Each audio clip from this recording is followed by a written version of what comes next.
Straight out the boot room to Wembley, our second home.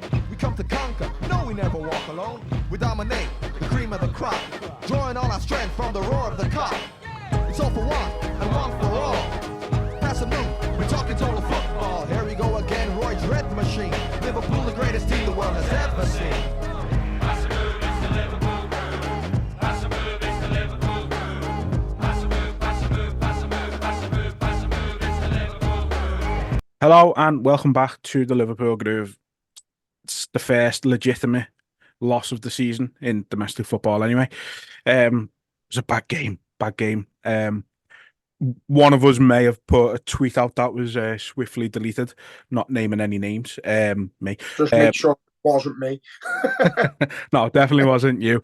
I just had major head loss after it. Anyway, I'm not going into that because it's not important. Just bad performance, bad all round. When you've got your keyest of key players making the mistakes they did, it's just a recipe for disaster, which it turned out to be. We were horrendous, absolutely horrendous. Lucky to go in at half time, 1-1. I don't know how it happened with no shots on target, but sometimes luck's on your side when you're chasing a title. That sort of thing goes your way, but as we see, it can go against it as well. I think the whole game plan was off. Thought the management was poor. The team we selected thought was wrong. But I think that was more his hands tied against his back, and a lot of it. We just didn't turn up, and that we're going to have a bad game now and again, like where it doesn't go our way. We've said all season we haven't reached third gear yet. We didn't even get out the blocks against Arsenal. They were just too good on the night. It was always going to catch us at some point. Just gutted it was against them, because that gives them obviously the hope to think they can go ahead and be better than us and clinch the title. I said before the game that I didn't see them as title challengers. I still don't. I think they're just in a fairy tale. The carry on out of them after it was like they were in a fairy tale, like they'd won it, like it was secure. I still think it's a 2-horse race with us and City. Yeah, we'll come on to their celebrations after the game in a minute, because it's obviously been a point of contention a little bit. Obviously, Jamie Carragher coming out and saying what he's saying has rubbed a lot of people the wrong way. But again, we'll come on to that in a minute. Yeah, again, the overall performance, I don't think anybody played well. Like you said, going in 1-1 at half time was very unexpected, but you take it all day. You don't care how it goes in. And then we started the second half. We started it all right. We a lot better than the first half. And you thought, okay, just keep this pressure up, hit them on the counter. Something you just felt like for 10. I think we probably had about 10 minutes of the game, and for that 10 minutes, you just thought to yourself, right, okay, this is what we've been doing all season. Awful first half. Come out second half, blow them away, and it just didn't happen. But I think second half they didn't trouble us too much. But that mistake from, do you put it down to Alisson or Van Dijk, or a mixture? Alisson. Yeah. I think Alisson. I think watching it back, Van Dijk should commit to the ball before it bounces and not let it go over him. But he's 100% certain he's got the power to shield him off. And he done it. He done his job. It's an absolute fuck up in the terms of Alisson's come out to volley the ball and call Van Dijk. If he doesn't, because he's being pushed. To be fair, so Martinelli's pushed him, and that's put him into Alisson. I think that could have went to VAR. I honestly think that's a foul. I really do. Don't get me wrong; it's still a fuck up. But if he doesn't push him, Alisson kicks the ball away, and it's still 1-1. So that's up for debate for me. I just think it was a massive fuck up on both parts because of him letting the ball bounce, but I think he was completely secure in himself that he was going to win it. Yeah. But Alisson was going to be there, and 9 times out of 10 it goes our way, but it never. I'll be honest. So after the third goal winning, I just turned everything off. So I didn't see them talk about anything after it. I don't know if they covered the push on, after the game. I only seen it when I've seen people putting it on Twitter, to be honest with you. So at the time, I just thought it was a fuck up. I didn't think there was anything in it.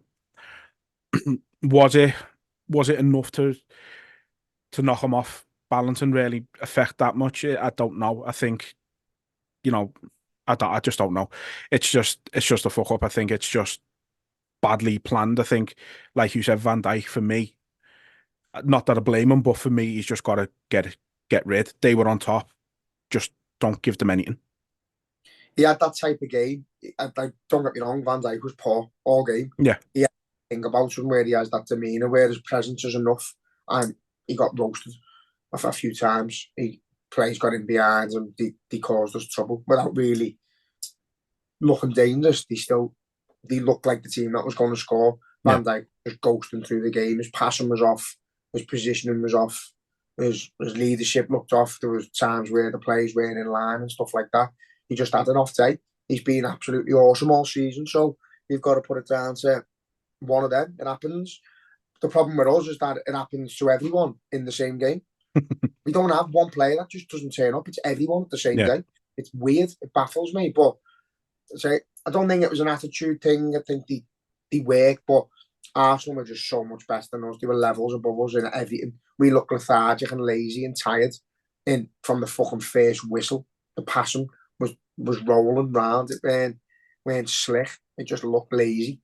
Proper disappointing performance. But as you say, half time you're expecting them to get a bollocking off Klopp, and I do think he improved till the goal. I think we were in control until the goal. I think that just knocked us for 6, I'll be honest. Eds fell off, didn't he? I knew we were losing. I knew we weren't going to come back after that, because that's one of them goals where because it happened to them. We scored that goal that we scored and they dropped off completely until they scored that goal that they scored and then dropped off completely. But one talking point for me, and I never like to, I'm not going to pick on an individual player, but Curtis Jones in the first 5 minutes of the second half has got the ball in the halfway line and Jota is on the last man onside with a clean ball through, and he played it to the left. He took his extra little touch to the left and played it to the left. If he plays that through, we're 2-1 up 100%. I've done it for 20 minutes when we were in control of the game. Just kept taking this extra touch, clinging onto the ball, spinning around in circles. The first bad game he's had for ages, but he absolutely fucking killed us. Yeah, it was a tough game all round. I think for me, the only one who really comes out of it looking all right still is McAllister. I thought McAllister still played well. I think he had a tough game up against sort of Declan Rice, and I feel like it was their midfield against McAllister, and obviously he's gonna come out, not looking great after it. But I think because I just think, like I said, Jones was non-existent, Gravenberch was non-existent. And again, I don't want to, I'm not going to slate Jones because he has been brilliant for us the last 12 months or so. Gravenberch, I'm not gonna go in on him too hard because it's still very early in his career. He's playing more football than he has done for the last 2 years at Bayern Munich. People think it's just a case of, he's playing again now, so he's going to be brilliant, and it's going to take time. You've got to give the lad time. He's 21. I'm not gonna go in too hard on him, but he just wasn't involved in the game. And I think I said it last time. He's reminding me of Curtis Jones 2 or 3 years ago, where he's very slow on the ball, wants a lot of time, always think he's got 4 or 5 seconds on the ball, and just haven't in the Premier League. And it's obviously just taken him longer to adjust to the speed and intensity of the league. But yeah, McAllister just kind of was a midfield on his own on Sunday. Yeah, it was hard to watch a lot of times because, again, they were bullying us. Declan Rice was flying in from the first minute in tackles. We were second to every ball. Every bounce went their way. Every fucking duel, they won. They just wanted it more. Their atmosphere was good as well. They were up for it. Our away end didn't sound too great, to be fair. No.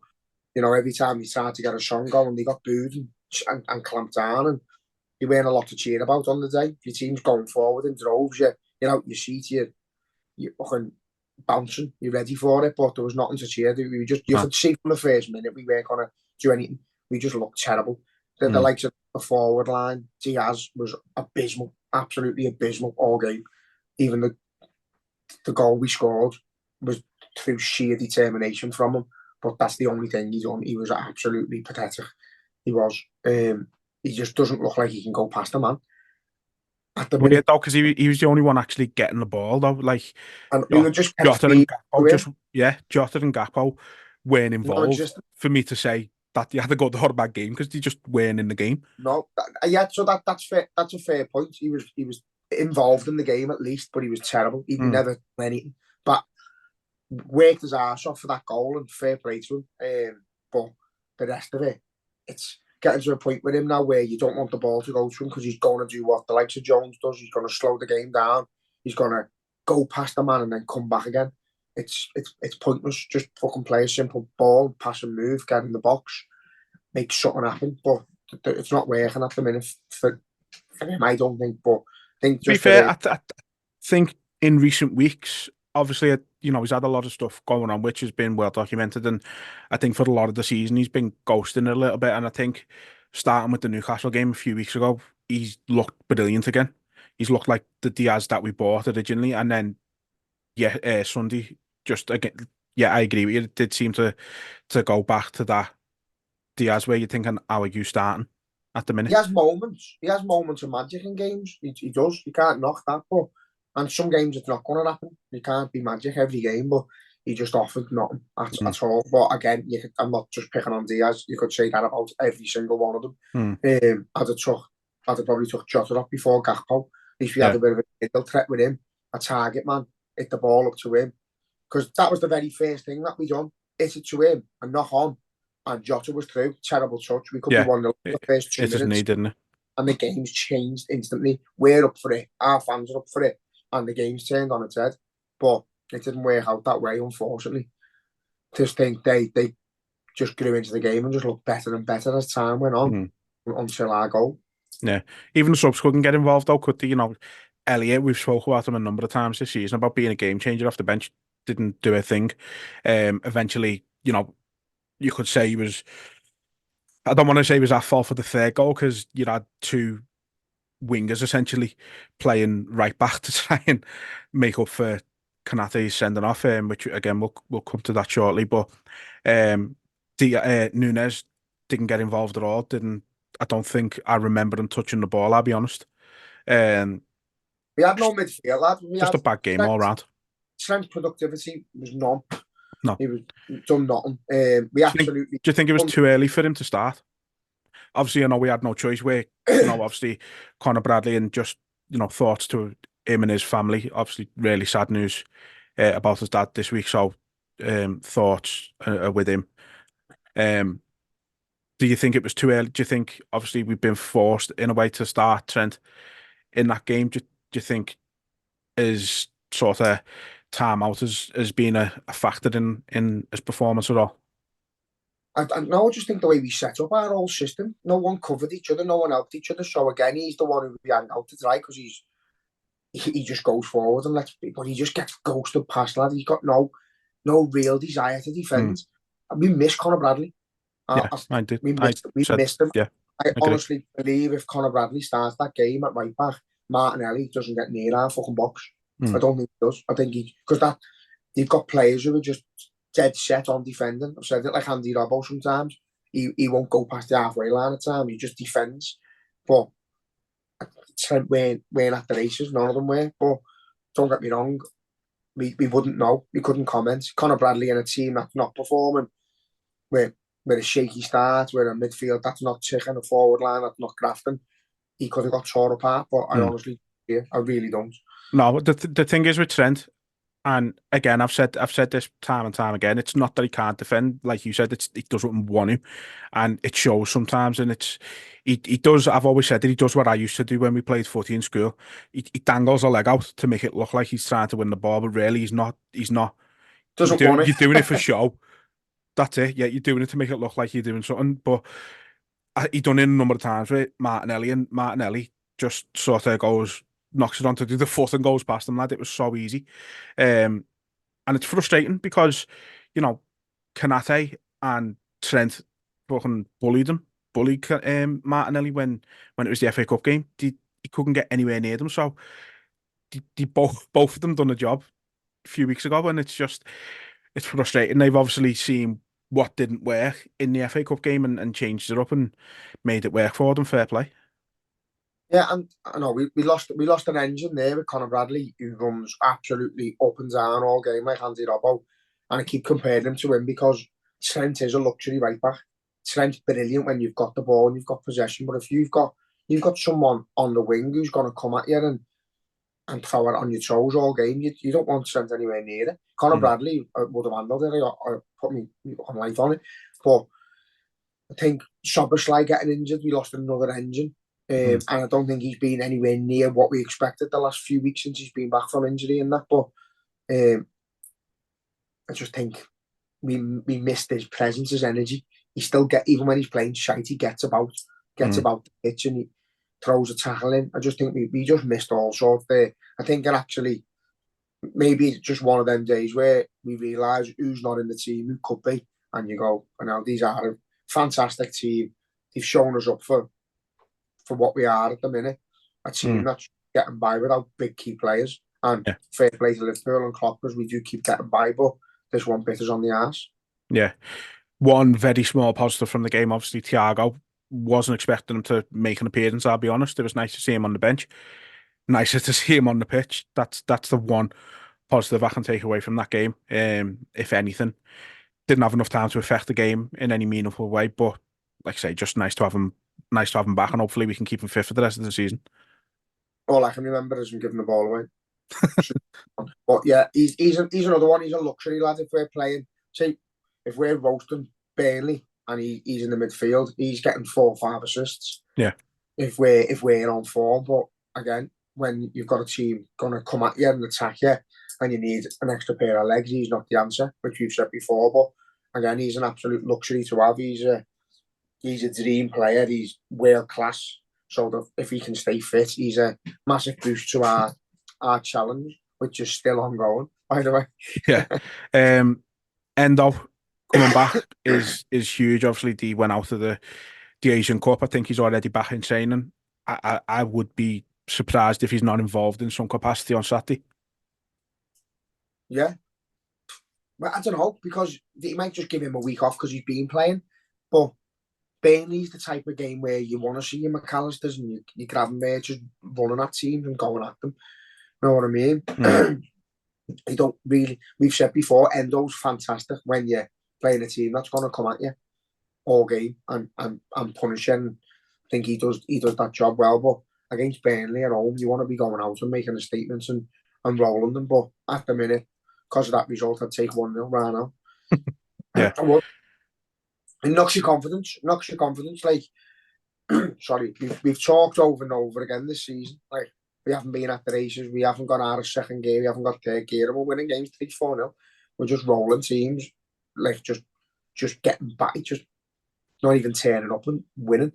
We can't keep playing 45 minutes of football or 20 minutes of football in Arsenal's case and winning games. It's going to catch us. It's going to hinder us. So we need to just go out and try and win positively. But that loss, it knocks your confidence because you think, well, how many more teams are going to have a go at us now and put us under pressure, leak the weaknesses in defence and all that. I just hope, from a selfish point of view, I hope Bradley's back for Burnley. Yeah. I mean, for me, you talk about the like knocking confidence and things like that, and like where I've threw that tweet out, where I admit I've gone over the top and just lost my head a bit. But you know, where it was coming from with that wasn't necessarily anything to do with how we're going to play the rest of the season or anything like that. It's what we know City can go on and do. It's we've lost 2 titles by 1 point because of, and obviously we know it's all because of their cheating, but that's what you're dealing with. You're dealing with a team who've got 16 games left in the season and could very possibly go on and win all 16 of them. You know, you've seen it last night. They went 1-0 down, and then, you know, Erling Haaland's just back from injury, not really at the races. Phil Foden pops up with a hat-trick. It's like, it's draining in that sense, lad. And you're thinking, right, we've got a fucking shot here. And as soon as you drop points, it's like City are right up your ass, and it's like, fucking bastards, go away. I know, and that's part of the roller coaster. So you've got to accept the bad times. Bad times losing away to Arsenal. Do you know what I mean? That's our only loss this season, fairly, in the league. Yeah, you've got to just accept it for what it is. As fucking hard as it is at the time, you've got to go. Arsenal, really good team. Man City are phenomenal, and they might go on to win every single game, but one of them games is Liverpool at Anfield. So they beat us there. The only saving grace for me. And that's the way it is. I think if they beat us at Anfield, then they go on to win the league, and it's as simple as that. We beat them at Anfield, we should be going on to win the league, and it's going to be just like that all the way, lad. We're not out that race until there's mathematically impossible to go, and we're 7 points behind. Yeah. So we've got to just. And you know what? I knew I fucking didn't like roller coasters anymore. There's like the Pepsi Max and the Big Dipper all in one, lad. I know, yeah, they're just horrible. And again, I don't know why I bothered watching it last night, but when Neil Maupay scored that goal, I was, you know what I was going to say I was buzzing. I wasn't, because I knew it weren't going to last. And then I don't even check City scores anymore, lad, because it's they've won. Seems like they've won, but I think, are they playing Chelsea soon? I think they got a couple of difficult games. I think they got Villa coming up. I think they got. That's hard, like, but no, I think they got Villa, Chelsea, and us. I think in the next 5 games. It's gonna be mad. Mental. It's gonna be mental. We've just got to take each game at a time. We're no longer the favourites for the title. Manchester City are the favourites and should be the favourites for the title, because they've got a £400 billion fucking squad and 115 charges on them. So let them deal with the pressure. Let us sit in the passenger seat and let's see what we can do. Because I said that to you before Christmas. As much as it'd be nice to be top at Christmas, as lovely as it was to be top at New Year, we don't want to be favourites. We want to be dark horses. We want to be not given a fucking chance. And take the pressure off us, see what we can do. Brand new team, managers leaving. Got to see what we can do. Yeah. No, you're right. Let's talk about the refereeing performance now. I'm not bringing this up as a way to excuse anything, because I don't think, no matter what we done in that game, no matter what decisions the referee would have made, it wouldn't have made a difference. We were losing that, no matter what. But to be consistent with how much we have been discussing it, it was a weird performance from the referee. Like the Kanate second yellow, like, I think as both yellows are soft. I think I can understand why he's give them, but they were both soft. But then for them to not send Gabriel off for the exact same thing, and then Nunes is fuming and he gets a yellow card. I said it, like, Kanate's 2 yellows might have been the first 2 yellows we've got this season that were for actual fouls. We don't get them for fouls. We get them because we don't get fouls and the players kick them off. But there's no consistency, as we keep coming back to. It's that word all the time, consistency. It's just non-existent. Gabriel should have been sent off. If Kanate's going, Gabriel should have as well. 100%. I don't think either of them are sending off. So I don't. I think the referee's got to apply common sense. I keep using this term. Apply common sense. Is it worth sending a man off for that? No. It was a bit of a coming together. Both trying to get each other out the way. And one's gone down like a tart. So, yeah. Alden's head when he got pushed in the chest. Crazy, lad. He should have been booked for diving. But yeah, not a red card, either of them. But if you give him one, you've got to give both. And it's crazy that, sometimes you can look at it if it's a different game and go, oh, that happened last week. So it should have been a red, but it's a different game. It's the same game. Give it in minutes of each other. So you can't justify it. Baffling. Absolutely baffling. But then, you see the other ones and it's like right in front of the linesman. I don't know if you've seen the video, and it's like Gabriel's is trying to swap shirts with Gakpo mid-game. Like, it's just drags him down to the floor, and then you've got an instance Havertz screaming at the fourth official or the linesman in his face, pushes him a little bit. Nothing. It's like, nothing at all. It's like, I'm sick of it. Like, I can if there was ever a reason Jurgen Klopp's getting off, I reckon this is a good 57% of it. Like, it's got to be, lad, because a lot of our fans are probably close to it as well, and other fans, it's not even just us.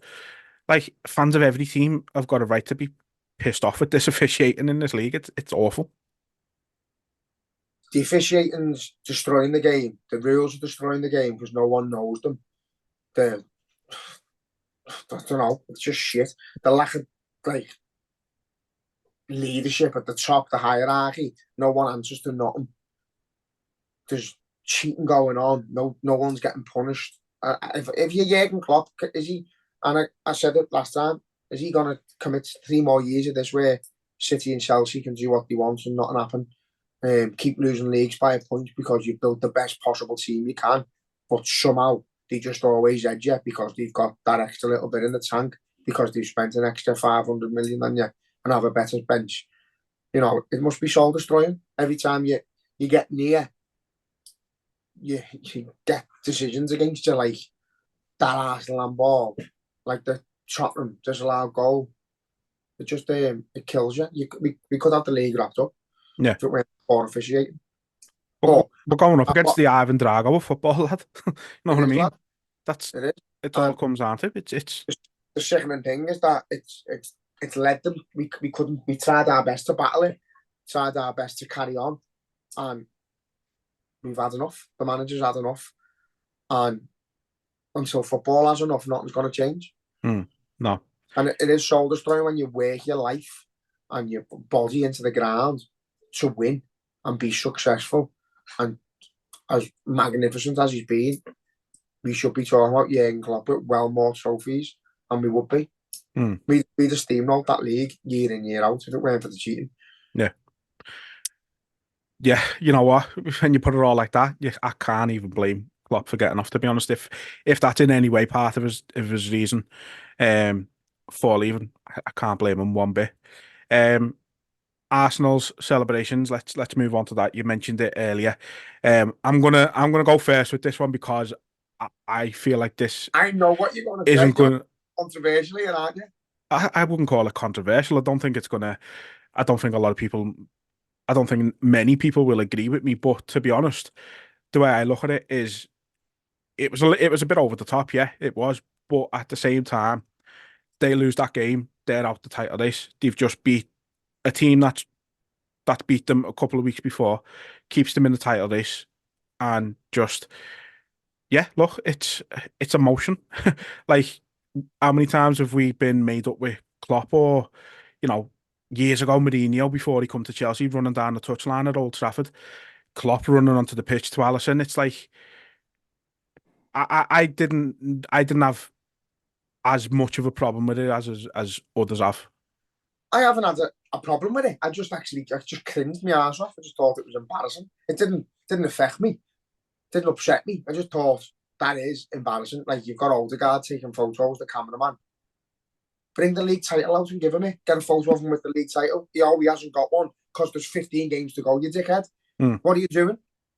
I agree with Carragher. Go down the tunnel and shut up. You've won one game at home that you should have been expected to win anyway. If you're in a title race, you're expected to win that. The fact that they carried on like that shows you how big we are and how much they do doubt themselves. That will haunt them, guarantee you. It haunted Tottenham. So Tottenham done the same, didn't they? Yeah, lap of honour after beating us. I understand emotion. I get emotion. I get, like, in an instance, scoring a goal and running on the pitch at 3-1 up when you know you've won the game. You don't carry on like that when you know the game's over. You carry on for the second goal if it's in the last minute, like Klopp did at Everton. You do that. You in emotion when you know you've just won the game, like, out of the ordinary circumstances. You go and do it, but not when you're already 3-1 up. You know you've won. You're playing against 10 men, and it still leaves you behind the team you're beating. To me, it was a bit embarrassing. I don't mind Arteta's celebration for the goal and running around mad and that. Fair play.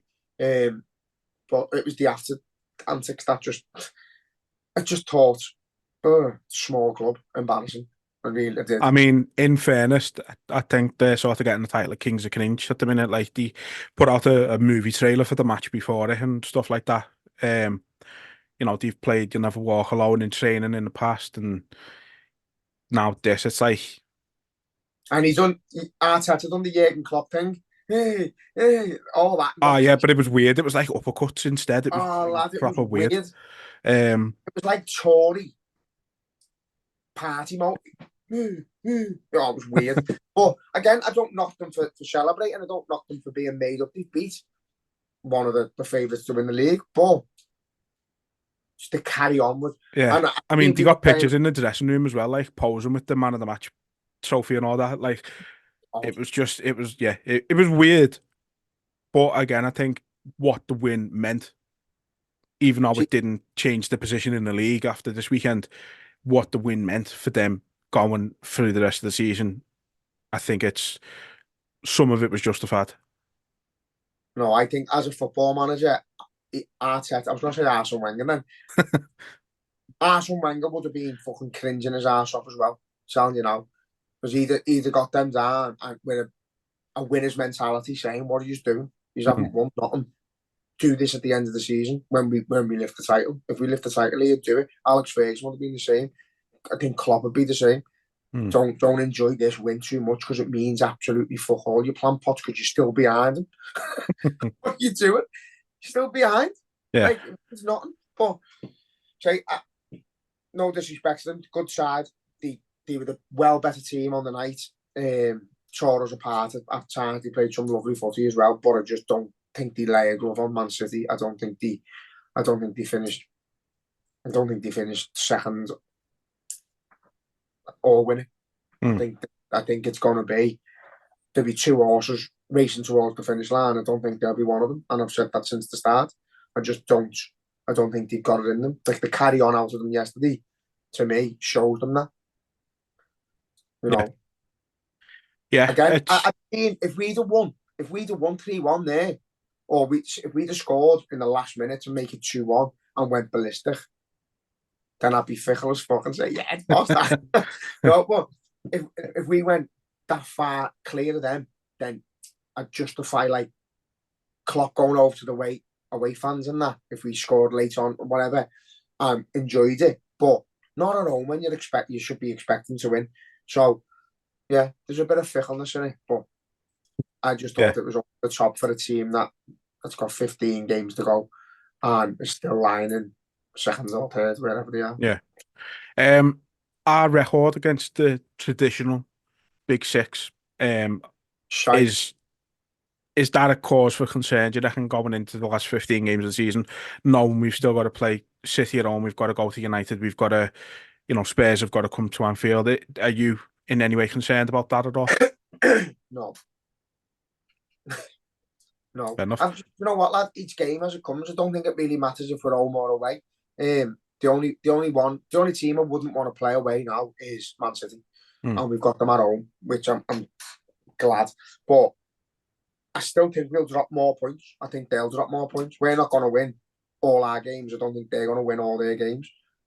I think it's going to be one of them where we might drop a point or they'll drop a point, and then we'll follow them. We'll follow suit. It'll just be one of them edgy ends to the season. There'll be teams that'll find them out again. Hopefully Aston Villa's one of them. But Tottenham, we just got to turn up. It's frustrating to keep saying it, but we're turning up for 45 minutes so we can win in points. We turn up for 90. We're pissing every game. I don't know what's wrong with the mentality with them, where they can't play a full 90 minutes well. Yeah. It's weird. I personally think now, going forward, with a title charge on, as daft and drastic as it sounds, go for it. Just go for it. Send midfield while Soppers lies out. Bit of legs, bit of energy. Someone who's going to drive forward. Conor Bradley at right back. All being well. Keep Joe Gomez at left back because he's been spot on. Play McAllister alongside Trent with Enzo behind them, or Thiago, and go for it. Just go for the fucking lot. Yeah, you know what? I actually agree with Gomez as well, because I think both games so far, when Robertson's come on Sunday and the Chelsea game, I feel like we've been worse down that side when Robertson's come on. And don't get me wrong, that's probably largely because of how long he was out. He was out, what, 3-4 months? So I think it's to be expected in a way, but I think right now we're so much stronger down that left-hand side with Gomez there instead. And I think he should be carrying on. I agree. I think Robbo struggles when he comes back. He always does. You always count Robbo down and out. There's been 3 or 4 times where he's got injured and he's come back and you go, he's not the same. And then all of a sudden, he's back to Andy Robbo. Yeah. So you've got to bear with him. You've got to bed him in. You've got to give him them minutes at the end, get him match fit. That's part and parcel of it. You can't get match fit by not playing matches. Yeah, No matter what. Look, and this Sean Dice demon just keeps trying to get out of me, lad. Power of Daglies compels you. Yeah, I think, just give him time. He'll be back to normal. You've got Simicast will be back in a couple of weeks, won't he? Enzo back, Thiago back. Pachetic's gone back to school, I think. I don't know where he's gone. Salah back soon. Salah crucially back. Szoboszlai's meant to be out for 8 weeks, I've read today. Well, I mean, I've seen reports that he's out for 7 to 8 games, and I've seen reports that saying he's not going to be out for. It's not a bad injury. He's only going to be out for like 2 or 3 weeks. So I don't know what to believe until the club say something. Then it's pointless speculating. And I don't think we should tell anyone what's going on. Put him on the team, even don't start him. Yeah, just put him on there anyway. Burnley Saturday. Is that a 3 o'clock game? We haven't had one of them for a while, I don't think. Yeah, 3 o'clock. So yeah, I mean, look, it's obviously a game we should be winning. Should be very comfortable for us, but as we always say, 15 games left there, fighting for the life at the bottom. We've got to be professional. We've got to go out and I don't know. Like, I know what you're saying about going for it and that, but at the same time, it's like one ball over the top. Are they going to be in? And are they going to, you know what I mean? It's like little things like that. I say, team fighting for the life. You never want to play them at this stage of the season, really. But yeah, it's a game we should be comfortably winning. It's going to be hard because everything Man City do now, we're going to assess with ourselves. So Man City stroll past them. They put them under pressure sometimes. Like they could have scored a few themselves, Burnley. So we have got to be careful. But again, go for it. I think Klopp's brave enough now to chance something, and if it's not working, spin it around and change it. So rather than starting cautious and getting the feel for the game, go for it. Put them under. This is how Man City have won leagues, and that they used to penetrate people for the first 20 minutes, half an hour, and just strangle them and kill them to the point where they just give up. And eventually, we used to say, it looks like they're just go ahead, score. Just be over and done with it, because you knew, man, they were going to do it. We need to start doing the same. We need to just be relentless and go at them and go at them and go at them. Something we never done against Arsenal. We didn't press. We didn't work hard. We didn't want the ball. When we had it, we done nothing with it. We need to be the opposite. We need to make a statement. Man City just beat them easily. They just won again last night, so we've got to go out and make a statement. I think it's good, obviously, having nearly a week off, which we haven't had for a while. We'll hopefully reinvigorate some of the players, but let's be honest, I think if there was a game you were asking for after you've just put in your worst performance of the season, Burnley was probably one of the ones you'd be wanting. No disrespect to them, but they haven't done it this season at all, have they? So I think you've got to look at them and see where they are in the league, and you've got to sort of like maybe disrespect them a little bit, to be honest with you. I think you've got to go out and think, right, we very easily could put 5 past you here and we're going to. Yeah, that's exactly what we should be doing. You look at the league table and you go, right, they're bottom of the league for a reason, or in the bottom 3 for a reason. So let's add to their misery. Let's go and put 5 or 6 past them. Let's do our best to cause them misery. He cost us a league, that bastard, as well. So let's go and do in his day. Let's go and put a nail in their coffin and fucking do them. But I think from that point of view, remember when Villa were playing Man City and we thought Gerrard wanted to help us, I think it's the same. Shoes on the other foot. He'll be saying to them players, be dirty, drag them down, waste time, do what you can, cause a horrible atmosphere in the ground. We've just got to react to it as fans and as players. We've got to make sure we go right at them from the off and make it uncomfortable for them. Yeah, I mean, obviously, like you mentioned, ex-City, and they're going to be fucking juiced up to the gills to come to Anfield. They'll be throwing Eric Cantona kicks and everything in. I don't know. He can't be thinking about City, obviously, but it'll be in the back of his mind. Like, if we do a job here, it helps City. That'll definitely be in the back of his mind. So yeah, look, as I say, it's going to be tough just because of where they are. They're not going to roll over for us like everybody does for Man City. They're not just going to bend over and spread them. Um, we've got to play well to beat them, and yeah, I'm interested. I'm interested to see the squad. I am, I say, hopefully Endo is involved in some way. Doesn't necessarily have to start, but I do want him back because I think, although we haven't really showed it, I think we've just missed him. I think McAllister's probably missed him because he's had to play in his position. I do feel as good as McAllister's been, he's been phenomenal lately. I do feel like he still want to play further forward, and obviously Endo allows him to do that. So, um, yeah, just it's don't know, it's I'm trying to not be too deflated after Sunday, and it's like, you look at the bigger picture. We're in a cup final, we're in the next round of the FA Cup, we're in the next round of the Europa League, we're top still. It's like, Yeah, exactly. anyone throwing the toys out of the pram um is a divvy at this point, aren't they? No, it's, yeah, look, it's not. People do it. People react negatively because of negative situations instantly. Some people, like myself, can digest it instantly and go, "It's not that bad. It's Yeah, not that bad. Could be I worse." I just emoted straight away and then looked at it and gone, yeah, been a bit of a dickhead there, haven't I? Delete. But um no, no, so but yeah, it's just, I get people react, but I look at it as if it was in the ground now, what would I do? Clap them off, go to the pub, talk about it, and have a proper sit down and discuss what's just gone on, what went on in front of our eyes, whether it be at the ground or on the telly. We were shite, yeah. and we know that. The manager knows that. The players know that, and they've got to be better. But Hmm. if you're going to be shite at the top of the league. Yeah, that's it. So before we leave you then, Jay on Saturday does have a stall. If you want to let people know about that. Got a stall. There you go. See you later. So Saturday at Hotel Tier, I'll be setting up from about 11:30. So it'll be open from about 12 till the game. And then for an hour or so after it. So I'll have my Scouse Republic gear on a stall at Hotel Tier on Saturday before the Burnley game. There'll be loads of the Jurgen tops, the Wembley tops, the Danke Jurgen, Jurgen lives forever, Scouse Republic, and then all the leftovers that I've got that I've ordered before, duplicates and stuff that are just there ready to go. So lots of stock. Bring your mates along and buy a t-shirt or a cap. Yeah, or even just pop along and say hiya. Yeah, you can do that. I'll be having a pint. Yeah, there you go. So, I'm well, not look, right.